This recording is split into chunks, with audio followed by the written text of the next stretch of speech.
ಖಂಡಿತವಾಗಿ ಖಂಡಿಸ್ತೀನಿ ನಾನು. ಸರ್, ಈಗ ನಿರ್ಮಾಪಕರ ಸಂಘ ಮತ್ತು ನಿರ್ಮಾಪಕರಿಂದ ಕೂಡ ಮಾತಾಡ್ತಾ ಇದ್ದೀರಾ, ಕಲಾವಿದರ ಸಂಘ ಅಂತ ಇದೆ. ಸೊ ಮತ್ತೊಂದು ಕಡೆ ಕನ್ನಡ ವಾಣಿಜ್ಯ ಮಂಡಳಿ ಕೂಡ ಇದೆ. ಸೊ ಅವ್ರು ಮಾತಾಡಿದ್ದಾರೆ, ಏನು ಸುರೇಶ್ ಅವರು, ಈ ಸಂಬಂಧಪಟ್ಟಿದ್ದು ಏನೇ ಕ್ರಮ ಇಲ್ಲ ಅಥವಾ ಮತ್ತೊಂದಿಲ್ಲ, ನಾವೆಲ್ಲ ವರದಿ ಬಂದ ನಂತರ ನೋಡ್ತೀರಿ ಅಂತ. ವಾಣಿಜ್ಯ ಮಂಡಳಿ ಹೇಳ್ತಾ ಇರುವಂಥ ಹೇಳಿಕೆಗಳಿಗೆ ತಾವು ಸಹಮತ ವ್ಯಕ್ತಪಡಿಸ್ತಾರೆ ಅಥವಾ ಕರೆಕ್ಟಾಗಿ ವಾಣಿಜ್ಯ ಮಂಡಳಿ ನಡ್ಕೊಳ್ತಾ ಇದೆ ಅಂತ ಅನಿಸುತ್ತಾ ತಮಗೆ? ಸರ್, ಆ್ಯಕ್ಚುಲಿ ನಮ್ಮ ವಾಣಿಜ್ಯ ಮಂಡಳಿ, ಕಲಾವಿದರ ಸಂಘ,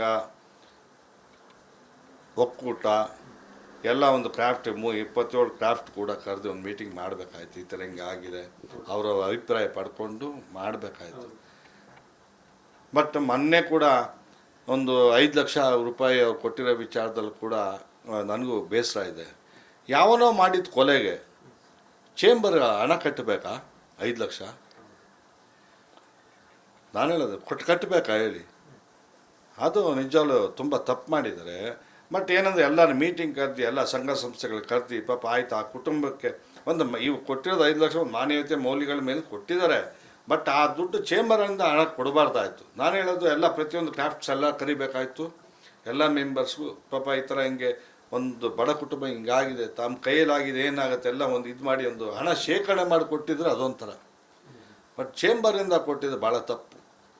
ನೀವು ಹೇಳ್ತಾರೆ ಆ ನೊಂದ ಕುಟುಂಬಕ್ಕೆ ಬೇಕಾದ್ರೆ ವೈಯಕ್ತಿಕವಾಗಿ ಎಲ್ಲ ಕೂಡ ಕಲೆಕ್ಟ್ ಮಾಡ್ಕೊಂಡು ಸಭೆ ನಡೆಸಿ ಕಲೆಕ್ಟ್ ಮಾಡಿಕೊಟ್ಟಿದ್ರು. ಓಕೆ, ಆದರೆ ದರ್ಶನ್ ಈ ರೀತಿ ಒಂದು ವೈಯಕ್ತಿಕ ಅಂದರೆ ದರ್ಶನ್ ಕೊಲೆ ಪ್ರಕರಣ ಸಂಬಂಧಪಟ್ಟಂತೆ ಅದಕ್ಕೆ ಯಾಕೆ ಚೇಂಬರಿಂದ ದುಡ್ಡು ಕೊಡಬೇಕಾಯ್ತು ಅನ್ನೋಂಥದ್ದು ತಾವು ಹೇಳ್ತಾ ಇರುವಂಥದ್ದು. ಯಾಕೆ ಕೊಡಕ್ಕೆ ಹೋದ್ರಿ? ಈ ಥರ ಇವಾಗ ದುಡ್ಡು ಕೊಟ್ಟು ನಮ್ಮ ಹುಡುಗ ತಪ್ಪು ಮಾಡಿದ್ರೆ 5 ಲಕ್ಷ ತಗೋ ಅನ್ನೋ ಥರ ಆಗೋಗ್ಬಿಡುತ್ತಲ್ವ. ಅದು ಹಂಗೆಲ್ಲ ಮಾಡಬಾರ್ದು. ಇದು ಬ್ಯಾಡ, ತುಂಬ ಒಂದು ಕೆಟ್ಟ ಮೆಸೇಜ್ ಹೋಗುತ್ತಿದ್ದು. ಏನೋ ನಮ್ಮ ಚಿತ್ರರಂಗದ ಒಬ್ಬ ಹುಡುಗ ಕೆಟ್ಟ ತಪ್ಪು ಮಾಡ್ಬಿಟ್ಟಾನೆ, ನಿಮ್ಮ ಮಗನ ಸಾಯಿಸ್ಬಿಟ್ಟಾನೆ, ಒಂದು 5 ಲಕ್ಷ ರೂಪಾಯಿ ಇಟ್ಕೋ ಅನ್ನೋ ಥರ ಇದು ಆಯಿತು. ಹಿಂಗೆ ಮಾಡಿದ್ರೆ ಫಸ್ಟ್ ಹೋಗಿ ಸಾಂತ್ವನ ಹೇಳಿ ಬರಬೇಕು. ನಡಿ, ಈಗ ಶುರು ಮಾಡೋಣ. ಕೇಸರಿಯಿಂದ ಮನೋಲ್ಲಾಸ ಮನಸ್ಸು ಮತ್ತೇರಿ ಕುಣಿದಾಡಿದೆ ನೋಡು, ಮನಸ್ಸು ಮತ್ತೇರಿ ಕುಣಿದಾಡಿದೆ ನೋಡು. ಕ್ಷಣ ಕ್ಷಣವೂ ಆಚರಿಸಿ ಕೇಸರಿ ಹಬ್ಬ.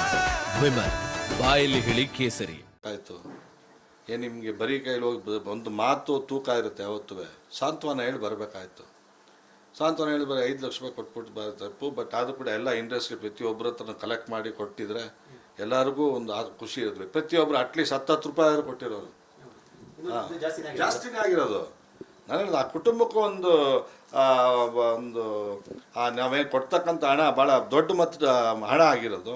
ಆ ಕುಟುಂಬಕ್ಕೂ ಸರ್ವೈವಲ್ ಒಂದು ಇದಾಗಿರೋದು. ಅಂದರೆ ಈಗ ಚೇಂಬರಿಂದ ಕೊಡೋ ಮೂಲಕ ಪರೋಕ್ಷವಾಗಿ ದರ್ಶನ್ ಬೆಂಬಲಕ್ಕೆ ನಿಂತಿದ್ದಾರೆ ಅನ್ನೋ ಸಂದೇಶ ಹೋಗುತ್ತಲ್ವಾ? ಸೊ ಸಂದೇಶ ಆ ಥರನೂ ಹೋಗುತ್ತೆ, ಆ ಥರ ಹೋಗಲ್ಲ, ಆ ಥರ ಹಂಗಿದೆ. ಬಟ್ ಅದು ಕೊಟ್ಟಿದ್ದು ತಪ್ಪದು. ಫಸ್ಟ್ ಹೋಗ್ಬಿಟ್ಟು ಸಾಂತ್ವನ ಹೇಳಿ ಬಂದು ಅಟ್ಲೀಸ್ಟ್ ಎಲ್ಲ ಕಲೆಕ್ಟ್ ಮಾಡಿ ಕೊಟ್ಟಿದ್ರೆ ಓಕೆ. ಕಲಾವಿದರ ಸಂಘಕ್ಕೆ ಏನು ಹೇಳ್ತಾರೆ? ಇಲ್ಲಿವರೆಗೆ ಕಲಾವಿದರ ಸಂಘದಿಂದ ಯಾವುದೂ ಕೂಡ ರಿಯಾಕ್ಷನ್ ಕೊಟ್ಟು, ಈಗ ಇಂಥ ಸಂದರ್ಭದಲ್ಲಿ ಇಂಥ ಘಟನೆ ಆದಾಗ ಕಲಾವಿದರ ಸಂಘಕ್ಕೆ ಹೆಚ್ಚು ಜವಾಬ್ದಾರಿ ಇರುತ್ತೆ, ನೀವು ನೋಡಿದ ರೀತಿಯಲ್ಲಿ. ಸೊ ಏನಂತ ಹೇಳ್ತಾರೆ ಸರ್, ಒಬ್ಬ ಹಿರಿಯರಾಗಿ ಮತ್ತು ಸಾಕಷ್ಟು ಅನುಭವ ಇರೋಂಥ ಹಿನ್ನೆಲೆಯಲ್ಲಿ ಮತ್ತು ವಾಣಿಜ್ಯ ಮಂಡಳಿ ಅಧ್ಯಕ್ಷರಾಗಿ ಕಾರ್ಯನಿರ್ವಹಿಸಿದ ಹಿನ್ನೆಲೆಯಲ್ಲಿ? ಸರ್, ನಾನು ನೋಡಿರಂಗೆ ಕನ್ನಡ ಇಂಡಸ್ಟ್ರಿ, ಕರ್ನಾಟಕ ಚಲನಚಿತ್ರ ವಾಣಿಜ್ಯ ಮಂಡಳಿ ಒಂದೇ ಕಾರ್ಯಪ್ರವೃತ್ತರಾಗಿರೋದು. ಅದು ಬಿಟ್ಟು ನಾನು ಬೇರೆ ಸಂಘ ಸಂಸ್ಥೆಗಳು ನಾನು ಅದಕ್ಕೆ ಮೆಂಬರು ಅಲ್ಲ, ನಾನು ಮಾತಾಡಲಿಕ್ಕೆ ಅಧಿಕಾರ ಇಲ್ಲ. ಸೊ ಹಂಗಾಗಿ ಅದು ನನಗೆ ಬೇರೆ ಸಂಘದ ಬಗ್ಗೆ ವಾಣಿಜ್ಯ ಮಂಡಳಿ ಬಗ್ಗೆ ಹೇಳಿ ನಾನು ಖಂಡಿತವಾಗ್ಲೂ ಮಾತಾಡ್ತೀನಿ. ಯಾಕಂದ್ರೆ ನನಗೆ ಮಾತಾಡೋಕ್ಕೆ ಅಧಿಕಾರ ಕೂಡ ಇದೆ. ಯಾಕಂದ್ರೆ ಅದನ್ನು ಮಾತೃ ಸಂಸ್ಥೆ, ಅದು ನಮ್ಮನ್ನೆಲ್ಲ ಬೆಳೆಸಿದಂಥ ಸಂಸ್ಥೆ, ಅದನ್ನು ಕಾಪಾಡೋದು ಇದು ಕರ್ತವ್ಯ ನಮ್ಮಲ್ಲಿದೆ. ಸೊ ಹಂಗಾಗಿ ನಾನು ಅದ್ರ ಬಗ್ಗೆ ಮಾತಾಡ್ತೀನಿ. ಬೇರೆ ಸಂಘ ಸಂಸ್ಥೆಗಳ ಬಗ್ಗೆ ಮಾತಾಡೋಕ್ಕೆ ನನಗೆ ಇಷ್ಟ ಇಲ್ಲ. ಸರ್, ಈಗ ಚಲನಚಿತ್ರ ರಂಗದಲ್ಲಿ ಮೇರು ನಟರು ರಾಜ್ಕುಮಾರು, ವಿಷ್ಣುವರ್ಧನ್, ಅಂಬರೀಷು, ಅನಂತ್ ನಾಗೂರ್, ಈ ರೀತಿ ಮೇರು ನಟರು ಇರುವಂತಹ ಇತಿಹಾಸ ಹೊಂದಿರುವಂತಹ ದಾರಿ ಹಾಕ್ಕೊಟ್ಟಿರುವಂತಹ ಕನ್ನಡ ಚಲನಚಿತ್ರ ರಂಗ. ಇಂಥ ಕನ್ನಡ ಚಲನಚಿತ್ರ ರಂಗದಲ್ಲಿ ಈಗ ಈ ರೀತಿ ಇನ್ಸಿಡೆಂಟ್ ಅಂದರೆ ದರ್ಶನ್ ಅಂತ ಇನ್ಸಿಡೆಂಟ್ ಆದ ಹಿನ್ನೆಲೆಯಲ್ಲಿ ವಾಣಿಜ್ಯ ಮಂಡಳಿ ಏನು ಕ್ರಮ ಕೈಗೊಳ್ಳಬೇಕು ಅಥವಾ ಏನು ನಡೆ ಇಡಬೇಕು, ಏನು ಹೆಜ್ಜೆ ಇಡಬೇಕು ಅಂತ ನೀವು ಸಲಹೆ ಕೊಡ್ತೀರಾ ಅಥವಾ ಅಭಿಪ್ರಾಯ ವ್ಯಕ್ತಪಡಿಸ್ತೀರಾ? ಸರ್, ಏನು ಕ್ರಮ ಕೈಗೊಳ್ಳಲಿಕ್ಕೆ ನಮ್ಮ ವಾಣಿಜ್ಯ ಮಂಡಳಿಗೇನು ಕಾನೂನು ಅಧಿಕಾರ ಕೊಟ್ಟು ನಾನು ಹೇಳೋದು. ಈಗ ಪೊಲೀಸು ತನಿಖೆ ಮಾಡ್ತಾ ಇದೆ ಅಂತಂದು ನಿಜವೂ ಇವತ್ತು ಪೊಲೀಸವರು ಮಾಡ್ತಾ ಇರ್ತಕ್ಕಂಥ ಕೆಲಸಗಳಿಗೆ ಹ್ಯಾಟ್ಸ್ ಆಫ್. ನಿಜ ಇವತ್ತಿಗೆ 9 ದಿವಸ ಏನೋ ಆಗಿದೆ, ಪಾಪ ಅವರು 9-10 ದಿವಸ ಏನೋ ಆಗಿದೆ. ಈ ಒಂದು ಕೇಸ್ ಕೈ ತೊಗೊಂಡು. ಪಾಪ ಯಾರೊಬ್ಬ ಅಧಿಕಾರಿಗಳು ಕೂಡ ತನ್ನ ಹೆಂಡತಿ ಮಕ್ಕಳನ್ನ ನೋಡಿದಾರೋ ಇಲ್ವೋ ಗೊತ್ತಿಲ್ಲ. ಬಟ್ ಈ ಒಂದು ಕೆಲಸದಲ್ಲೇ ಭಾಳ ಶ್ರದ್ಧಾ ಭಕ್ತಿಯಿಂದ ನಿಂತು ಪ್ರತಿಯೊಂದು ಹಂತವಾಗಿ ಕೆಲಸ ಮಾಡ್ತಾ ಇದ್ದಾರೆ. ನಿಜವಾಗ್ಲೂ hats off to the police department sir. But ಏನಂದರೆ ಇವತ್ತು ಯಾಕಂದರೆ ನನಗೆ ಪೊಲೀಸ್ ಬಗ್ಗೆ ತುಂಬಾ ಒಂದು ನಂಬಿಕೆ ಉಂಟು. ಸಾರ್ವಜನಿಕವಾಗಿ ಕೂಡ ಪ್ರತಿಯೊಬ್ಬರು ಹೇಳ್ತಾರೆ ಪೊಲೀಸರು ಇಂಥ ಒಂದು ಅಷ್ಟು ಚೆನ್ನಾಗಿ ಮಾಡ್ತಾ ಇದ್ದಾರೆ ಇನ್ವೆಸ್ಟಿಗೇಷನ್ ಅಂತೇಳಿ ಪ್ರತಿಯೊಬ್ಬ ಪಬ್ಲಿಕ್ ಹೇಳೋ ಥರ ಆಯ್ತಲ್ಲ, ಅದು ಖುಷಿ ಆಯ್ತು. ಯಾಕಂದ್ರೆ ನಾನು ಕೂಡ ಒಬ್ಬ ಪೊಲೀಸ್ ಕುಟುಂಬದಲ್ಲಿ ಹುಟ್ಟಿರ್ತಕ್ಕಂಥದ್ದು. ಸೊ ಹಂಗಾಗಿ ಆ ಒಂದು ಪ್ರಶಂಸೆ ಒಂದು ಪೊಲೀಸ್ ಡಿಪಾರ್ಟ್ಮೆಂಟಿಗೆ ಬಂದಾಗ ಭಾಳ ಖುಷಿ ಆಯಿತು.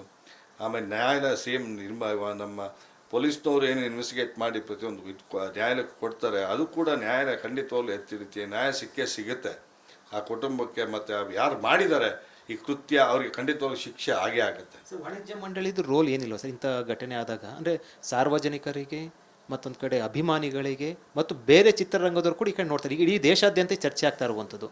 ವಾಣಿಜ್ಯ ಮಂಡಳಿ ರೋಲ್ ಏನಿರಲ್ವಾ? ಕ್ರಮನಗಿಂತ ಒಂದು ಸಂದೇಶ ಕೊಡಬೇಕಲ್ಲ, ಏನು ಸಂದೇಶ ಕೊಡೋಕ್ಕೆ ಸಾಧ್ಯ ಇದೆ ಸರ್? ಲಿಮಿಟ್ಸಲ್ಲಿ ಯಾಕಂದರೆ ಸಂಬಂಧಪಟ್ಟಂಥ ಅಧ್ಯಕ್ಷರು ಯಾವ ಥರ ತೊಗೊಳ್ತಾರೆ ಅನ್ನೋದ ಮೇಲೆ ಬರುತ್ತೆ. ಇವರು ಆ್ಯಕ್ಚುಲಿ ಆ್ಯಕ್ಷನ್ ತೊಗೊಬೋದಾಯಿತು. ತೊಗೊಂಬಿಟ್ಟು ಅಟ್ಲೀಸ್ಟ್ ಈ ಕೇಸು ಖುಲಾಸೆ ಆಗೋವ್ರಿಗೂ ಮುಗಿಯೋವ್ರಿಗೂ ಯಾವ ಇದರಲ್ಲಿ ಭಾಗವಹಿಸಂಗಿಲ್ಲ ಅಂತೇಳಿ ಒಂದು ನಾನ್ ಕೋಆಪ್ರೇಷನ್ ಕೊಡ್ಬೋದಾಯಿತು. ಆ ಥರ ಮಾಡ್ಬೋದಾಯಿತು. ಮಾಡೋಕ್ಕೆ ಬೇಕು ಒಂದು ಏನಂತಾರೆ ಅದನ್ನು, ಒಂದು ಧೈರ್ಯ ಇರಬೇಕು ಅಥವಾ ಕಮಿಟ್ಮೆಂಟ್ ಇರಬೇಕು ಅಂತ ಹೇಳ್ತೀರಾ? ಖಂಡಿತವೇ ಸರ್. ಯಾಕಂದರೆ ನಮ್ಮನ್ನು ಜನ ಕುಣಿಸಿರ್ತಾರೆ. ಪ್ರತಿಯೊಬ್ಬರು ಜನ ನಮ್ಮ ಹೆಜ್ಜೆ ಗುರುತು ನೋಡ್ತಾ ಇರ್ತಾರೆ. ನಾವು ಅದನ್ನು ಅವರ ನಿರೀಕ್ಷೆಗೆ ನಾವು ಮುಟ್ಟಬೇಕು. ನಿರೀಕ್ಷೆಗೆ ನಾವು ಮುಟ್ಟಿಲ್ಲ ಅಂದರೆ ನಾವು ಆ ಜಾಗದಲ್ಲಿ ಕುಂತ್ಕೊಂಡಿರೋ ವೇಸ್ಟೇ. ಸರ್, ಈಗ ಒಂದು ಇನ್ಸಿಡೆಂಟ್ ಆದಾಗ ಅಂದರೆ ವೈಯಕ್ತಿಕ ವಿಚಾರ ಮತ್ತು ಅದು ಬಹಿರಂಗ ಆಯಿತು. ನಿಖಿತಾ ಅಂತ ಹೀರೋಯಿನನ್ನು ಕನ್ನಡ ಚಲನಚಿತ್ರ ಇದೇ ಮಂಡಳಿ ಅಥವಾ ಇದೇ ನಿಮ್ಮ ಒಂದು ಒಕ್ಕೂಟ ಬ್ಯಾನ್ ಮಾಡ್ತು ಆಗ. ಸೊ ಈಗ ಹೀರೋ ಈ ಕೊಲೆ ಪ್ರಕರಣ ಪಾಲ್ಗೊಂಡಾಗ ಏನು ಕ್ರಮ ಇಲ್ಲ ಅಂದರೆ ಇದು ಏನು ಡಬಲ್ ಸ್ಟ್ಯಾಂಡರ್ಡು ಅಥವಾ ಒಂದು ಹೀರೋ ಮಹಿಳೆಯರಿಗೆ ಒಂದು ನ್ಯಾಯ ಪುರುಷರಿಗೆ ಒಂದು ನ್ಯಾಯ ಅಂತ ಒಂದು ಸಂದೇಶ ಹೋಗಲ್ವಾ? ಸೊ ಅವಾಗೇನು ನಿಖಿತಾಗೇನು ಬ್ಯಾನ್ ಏನು ಮಾಡಿರಲಿಲ್ಲ. ನಿಖಿತಾಗ ಬ್ಯಾನ್ ಮಾಡಿದ್ರು, ಅಧಿಕೃತವಾಗಿ ಬ್ಯಾನ್ ಮಾಡಿದ್ರು. ಅಧಿಕೃತವಾಗಿ ಏನು ಮಾಡಿರಲಿಲ್ಲ ಸರ್. ಅಧಿಕೃತ ಮಾಡೋಕ್ಕೆ ಯಾರ ಕೈಲಿ ಸಾಧ್ಯನೇ ಇಲ್ಲ. ಲೆಟ್ರ್ ಕೊಟ್ಬಿಡ್ಲಿ ನೋಡೋಣ. ಬಟ್ ಅವಾಗ ಆ ರೀತಿ ಒಂದು ಅಂದರೆ ನಾನ್ ಕೋಆಪರೇಷನ್ ತೋರಿಸಿದ್ರು. ಆ ರೀತಿನೇ ಮಾಡ್ಬೋದಾಯಿತು. ಯಾಕಂದರೆ ಮಾಡೋದು ನಾವು, ಓಪನ್ ಮಾಡೋದು ನಾವೇ ತಾನೇ ಮಾಡಬೇಕು. ಯಾಕಂದರೆ ಎಲ್ಲ ಕೂಡ ಪ್ರೊಡ್ಯೂಸರ್ಸ್ ಇರುವಂಥದ್ದು, ಮತ್ತೊಂದು ಕಡೆ ಡೈರೆಕ್ಟರ್ ಇರೋಂಥದ್ದು. ಸರ್ ನಾನು ಹೇಳೋದು ಮಾಡಬೇಕು ಸರ್. ಏನು ದರ್ಶನ್ ಏನು ಇದು ಮಾಡಿಬಿಟ್ಟೋಣ, ಗನಂದಾರಿ ಕೆಲಸ ಮಾಡೋಣ. ಮತ್ತು ಎಲ್ಲ ಗಮನಿಸಿದ್ರು ಸರ್. ನನಗೂ ದರ್ಶನ್ ಬಗ್ಗೆ ಅಭಿಮಾನ ಇದಿದೆ. ನಮ್ಮ ನಟ, ನಮ್ಮ ಹೀರೋ ಅವನು. ಯಾರೇ ಆಗಲಿ ರೀ, ಮಾಡಿದಾಗ ಇಮ್ಮಿಡಿಯೇಟ್ ಮಾಡಬೇಕದು. ಮಾಡೋಕ್ಕಾಗಲಿಲ್ಲ ಅಂದರೆ ಯಾಕೆ ಇದು ಮಾಡ್ತೀರಿ ನೀವು? ಟ್ಯಾಪೇ ಸರ್ಸಕ್ಕೆ ಹೋಗ್ಬೇಡಿ, ಇದು ಮಾಡೋಕ್ಕೆ ಹೋಗ್ಬೇಡಿ. ಅಟ್ಲೀಸ್ಟ್ ಒಂದು ಎಲ್ಲರೂ ಕರ್ಸ್ಕೊಂಡು ಡಿಸಿಷನ್ ತೊಗೊಳ್ಳಿ. ನಿಮ್ಮೊಬ್ಬರು ಕೈಲಿ ಆಗಿಲ್ವಾ, ಎಲ್ಲ ಕ್ರಾಫ್ಟ್ ಅಧ್ಯಕ್ಷರು ಕರ್ಸಿ ಮಾಡಿ ಒಂದು ಡಿಸಿಷನ್ ತೊಗೊಳ್ಳಿ. ಡಿಸಿಷನ್ ತೊಗೊಳಕ್ಕಾಗಲ್ಲ, ಚರ್ಚೆ ಆಗಲಿ ಏನು ಬರುತ್ತೆ ಅಂತ ಹೇಳ್ತಾರೆ. ಯಾಕಂದ್ರೆ ಹಂಗೆ ಒಬ್ಬರೇ ನಾವು ಹಿಂಗೆ ತೊಗೊಳಕ್ಕೆ ಭಯ. ಅದು ಏನಕ್ಕೆ ಭಯ ಪಡ್ತೀರಾ? ಯಾರಿಗೆ ಭಯ ಪಡ್ತೀರಾ? ಜನ ನಿಮ್ಗೆ ಓಟ್ ಹಾಕಿ ನಿಲ್ಲಿಸಿ ಅಲ್ಲಿಗೆ ನೀವು ಕೊಡಿಸಿರೋದು ಜನಕ್ಕೋಸ್ಕರ ಇರ್ಬೇಕು ನೀವು. ಏನಾದರೂ ದರ್ಶನ್ ಏನಾದರೂ ಕ್ರಮ ಕೈಗೊಂಡ್ಬಿಟ್ರೆ ಮತ್ತೆ ಚಲನಚಿತ್ರಕ್ಕೆ ಏನು ಎಫೆಕ್ಟ್ ಆಗ್ಬಿಡುತ್ತೆ ಅಂತ ಏನಾದರೂ ಆತಂಕ ಇದೆಯಾ? ಯಾವುದು? ದರ್ಶನ್ ವಿರುದ್ಧ ಏನೋ ಕ್ರಮ ಕೈಗೊಂಡ್ಬಿಟ್ರೆ ಚಲನಚಿತ್ರರಂಗಕ್ಕೆ ಏನೋ ಎಫೆಕ್ಟ್ ಆಗುತ್ತೆ ಅಂತ ಆತಂಕ ಇದೆಯಾ? ಸರ್, ದರ್ಶನ್ ನಂಬ್ಕೊಂಡು ಸಿನಿಮಾ ಇಂಡಸ್ಟ್ರಿ ಇಲ್ಲ. ಸಿನಿಮಾ ಇಂಡಸ್ಟ್ರಿ ನಂಬ್ಕೊಂಡು ದರ್ಶನ್ ಇಲ್ಲ. ಹೇಳ್ತೀನಿ, ಇಲ್ಲಿ ಇದರಲ್ಲಿ ಯಾವ ಬರ್ತಾ ಇರ್ತಾರೆ, ಹೋಗ್ತಾ ಇರ್ತಾರೆ. ಬಟ್ ಆ ರೀತಿ ಒಬ್ಬನ ನಂಬ್ಕೊಂಡು ಯಾವ ಚಿತ್ರರಂಗ ಇಲ್ಲ ಸರ್. ಒಬ್ಬನ ಹೇಳ್ಕೊಂಡು ದರ್ಶನ್ ನಂಬ್ಕೊಂಡೇನು ಸಿನಿಮಾ ರಂಗ ಇಲ್ಲ. ನಾನು ಹೇಳೋದು ಅದು ಅರ್ಥ ಮಾಡ್ಕೊಬೇಕು ಎಲ್ಲರೂ. ಈಗ ಈ ಪ್ರಕರಣಲ್ಲಾಗಿದೆ, ದರ್ಶನ್ ಅವ್ರ ಫ್ಯಾಮಿಲಿ ಕೂಡ ತಮ್ಮ ಪರಿಚಯ ಇರೋಂಥದ್ದು, ತಮ್ಮ ಇರಲಿ ತಾಯಿ ಇರಲಿ ಯಾರೂ ಕೂಡ ಬಂದು ನೋಡಿಲ್ಲ, ಸ್ನೇಹಿತರು ಕೂಡ ಬಂದು ನೋಡಿಲ್ಲ. ಸೊ ಏನನ್ಸುತ್ತೆ ಸರ್ ಇದು ನೀವು ಹತ್ರದಿಂದ ನೋಡಿದಂಥ ಹಾಗೆ? ಎಲ್ಲ ಬೇಸರ ಆಗ್ತದೆ. ಯಾಕೆ ಪಾಪ ಇವನು ದರ್ಶನ್ ಯಾಕೆ ಹಿಂಗೆ ಮಾಡ್ಕೊಂಡ? ಯಾಕಂದರೆ ಒಂದು ಏನೇ ಆಗಲಿ, ಕಷ್ಟ ಸುಖ ಆಗಲಿ, ಸ್ನೇಹಿತರಾಗಲಿ ಮತ್ತೊಬ್ಬರಾಗಲಿ ಯಾರು ಬಂದೇ ಬರ್ತಾರೆ. ಬಟ್ ಯಾರು ಬರದೇ ಇರೋ ಥರ ಒಂದು ಪರಿಸ್ಥಿತಿ ಅವನೇ ತಂದ್ಕೊಂಡ್ಬಿಟ್ನಲ್ಲ ಅಂಥೇಳಿ ಭಾಳ ಬೇಸರ ಆಗ್ತದೆ. ಬಟ್ ಆದಷ್ಟು ಏನೇ ಆಗಲಿ ಈ ಕೇಸ್ ಒಂದಿನ ಏನು ಒಂದು ಒಳ್ಳೆಯದು ಕೆಟ್ಟದ್ದು ಏನೋ ಒಂದು ಆಗಬೇಕು. ಇನ್ನು ಮುಂದೆ ಆದರೂ ಅಟ್ಲೀಸ್ಟ್ ದರ್ಶನ್ ಸಮಾಜದಲ್ಲಿ ಒಂದು ಒಳ್ಳೆ ವ್ಯಕ್ತಿಯಾಗಿ ಬೆಳೀಲಿ ಅಂತೇಳಿ ನನ್ನ ಆಸೆ. ಮುಂದೆ ನೀವು ಅವ್ರು ಚಾನ್ಸ್ ಸಿಕ್ಕರೆ ಪ್ರೊಡ್ಯೂಸ್ ಮಾಡ್ತೀರಾ ದರ್ಶನ್? ಈ ಎಲ್ಲ ಇನ್ಸಿಡೆಂಟ್ ಆದಮೇಲೆ ಒಂದು ಪೊಲೀಸ್ ಫ್ಯಾಮಿಲಿ ಇರುವಂಥದ್ದು ಅಥವಾ ಒಂದು ಹಿರಿಯ ಮುಖಂಡರಾಗಿರುವಂಥದ್ದು, ನಿರ್ಮಾಪಕರಾಗಿರುವಂಥದ್ದು, ದರ್ಶನ್ ಇನ್ನು ಮುಂದೆ ಸಿಕ್ಕಿದ್ರೆ ಅದೇನಾಗಲಿ ನೀವು ಸಿನಿಮಾ ಮಾಡ್ತೀರಂತ ಅನ್ಸುತ್ತಾ? ಸರ್, ದರ್ಶನ್ ಪಿಕ್ಚರ್ ಮಾಡೋ ಭಾಗ್ಯ ಆ ಥರ ಭಾಗ್ಯ ಖಂಡಿತ ಮಾಡ್ತೀನಿ. ಯಾಕಂದ್ರೆ ದರ್ಶನ್ ಪಿಕ್ಚರ್ ಮಾಡೋ ಭಾಗ್ಯನೂ ನಮ್ಗೆ ಬೇಕಲ್ಲ. ನನಗೆ ಋಣನೂ ಇರಬೇಕು, ಭಾಗ್ಯನೂ ಬೇಕು. ಇನ್ಸಿಡೆಂಟ್ ಎಲ್ಲ ಆದಮೇಲೆ ಕೂಡ ಮಾಡ್ತೀರ ತಾವು? ಅಲ್ಲ ಹೇಳ್ವಾ ಸರ್, ಋಣ ಇರಬೇಕು, ಭಾಗ್ಯನೇ ಇರಬೇಕು. ಋಣ ಭಾಗ್ಯ ಎರಡೂ ಇದ್ದಾಗ ಮಾಡೋಕ್ಕೆ ಸಾಧ್ಯ. ಆ ಥರ ಇದ್ದರೆ ಖಂಡಿತ ಮಾಡ್ತೀನಿ. ಇದು ಭಾಮ ಹರೀಶ್ ಅವರ ಮಾತು. ಅವ್ರು ಹೇಳ್ತಾ ಇರುವಂಥದ್ದು ನಟ ದರ್ಶನ್ಗೆ ಸಂಬಂಧಪಟ್ಟಂತೆ ಕನ್ನಡ ಚಲನಚಿತ್ರಕ್ಕೆ ಒಂದು ರೀತಿಯಲ್ಲಿ ಕಪ್ಪು ಚುಕ್ಕೆ ಆಗಿರುವಂಥ ಪ್ರಕರಣ. ಆದರೆ ಚಲನಚಿತ್ರ ವಾಣಿಜ್ಯ ಮಂಡಳಿ, ನಿರ್ಮಾಪಕರ ಸಂಘ ಎಲ್ಲ ಒಕ್ಕೂಟಿದೆ, ಎಲ್ಲವೂ ಕೂಡ ಸೇರಿ ಒಂದು ಕ್ರಮವನ್ನು, ಒಂದು ನಿರ್ಧಾರವನ್ನು ತೆಗೆದುಕೊಳ್ಬೇಕು ಅಂತ ಆಗ್ರಹವನ್ನು ವ್ಯಕ್ತಪಡಿಸಿರುವಂಥದ್ದು. ಕ್ಯಾಮರಾ ಪರ್ಸನ್ ಮಧು ಜೊತೆ ವಿಜಯ್ ಜನಹಳ್ಳಿ, ರಿಪಬ್ಲಿಕ್ ಟಿವಿ, ಬೆಂಗಳೂರು.